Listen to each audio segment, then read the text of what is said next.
तर आजचा आमचा प्लॅन असा आहे की श्री महालक्ष्मीच्या दर्शनासाठी जायचं आहे आम्हाला, ते पण कोल्हापूरला परत ज्योतिबाचं पण दर्शन घ्यायचं आहे. So let start. ज्योतिबाच्या नावानं चांग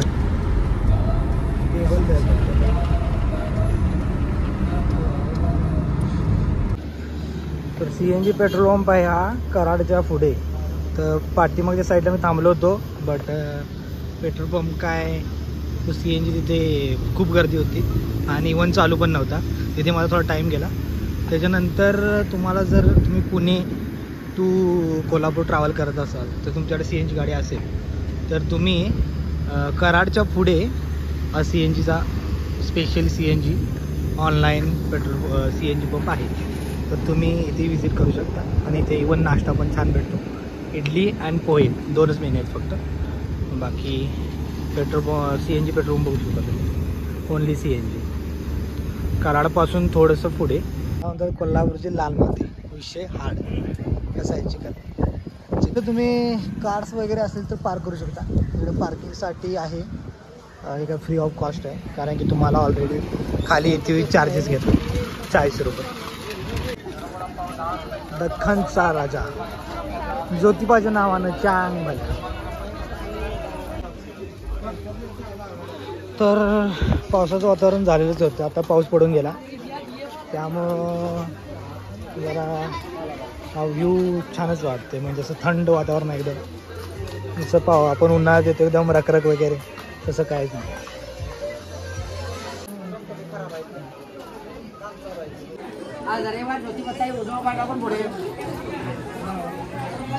मावशे खोबरं घेतलं ना तिकडे देवाला.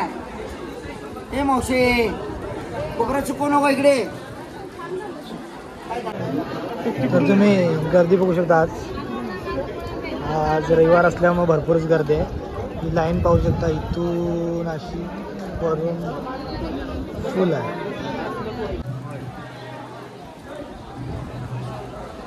गर्दी पाहू शकताय. ही अशी मंदिराच्या एकदम बाहेरच्या साईडून लाईन लागली आहे आणि आत जी आहे ती वेगळीच. त्यामुळे संडेला फुल गर्दी. मंदिराच्या आत पण गेलो नाही, 10 मिनटं झाली बाहेरच आहे. म्हणजे रविवारी जर तुम्ही आला तर तुम्हाला 1.5 hour लागेल दर्शनासाठी, एवढी गर्दी आहे इकडे. आणि इकडे एक बॅक साईडला एक गल्ली आहे, तिकडूनच अशी रांग आहे बॅक साईडला पूर्णपर्यंत. तर पाऊस फुल चालू झाला आहे आणि सगळ्या भक्तांची तारांबळ उडाली, कारण की इथून असे पावसातून भिजतच जावं लागतं. ते तुम्हाला दिसते समोर आहे इथून ब्रिज थ्रू असं खाली येऊन मग आत एंट्री आहे. त्यामुळे जर पाऊस आला तर तुम्हाला भिजावंच लागणार. अथवा छत्री वगैरे असेल तर चालू शकते.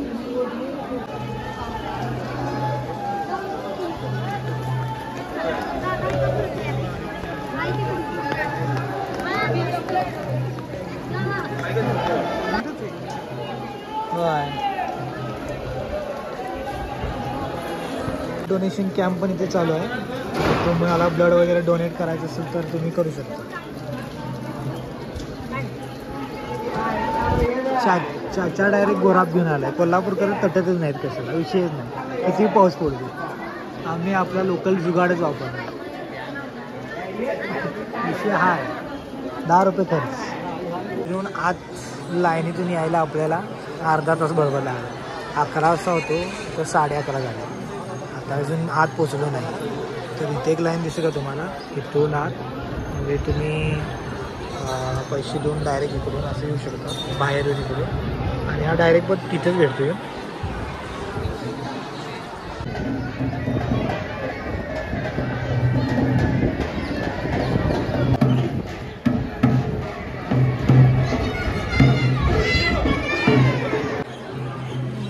तर आम्ही आलोय ब्रिजवरती.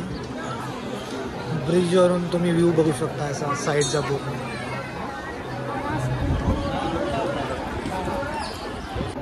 ज्योतिबा झाला अशा तऱ्हेने ऑलमोस्ट 1.5 तास लागला दर्शनासाठी. ज्योतिबाच्या नावानं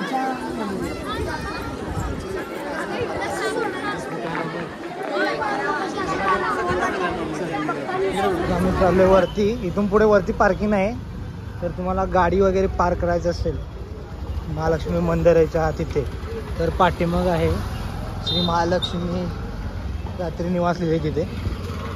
हावरली बेसिस आहे, 50 रुपये ते चार्ज करतात. बॅक साईडच्या दरवाजानं आलो आहे, पश्चिम दरवाजा. तर समोर पण एक दरवाजा आहे, तिकडून पण येऊ शकता तुम्ही. पाहू शकता संडे गर्दीच आहे. म्हणजे इथे आम्हाला 1-2 तास लागतील आता दर्शनासाठी, महालक्ष्मीच्या दर्शनासाठी. तर दर्शनासाठी आलो आहे आम्ही, बट इथे गर्दी खूप आहे.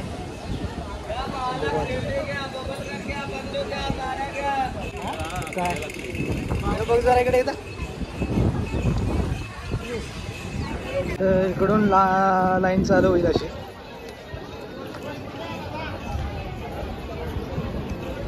श्रीकांत इकडे या.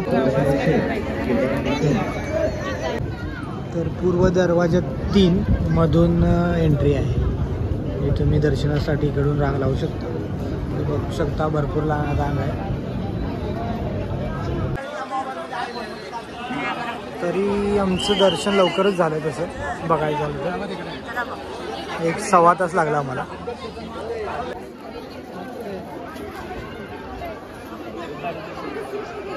तर तुम्हाला काय खरेदी वगैरे करायची असेल तर तुम्ही इकडे करू शकता. चलो बाय. तुम्ही इकडून एक्झिट पश्चिम दरवाजा, म्हणजे आम्ही पश्चिम दरवाजातून आलो होतो त्यामुळे इकडून एक्झिट करतो. आता तुमचा एंट्री कुठे आहे ते बघा. तर इथे एक CNG पेट्रोल पंप आहे, ऑनलाईनवाला आहे. एक्झॅक्ट कोल्हापूरतून तुम्ही निघाला की एक 15 किलोमीटर, 15 पण नसेल 10 किलोमीटरवर आहे.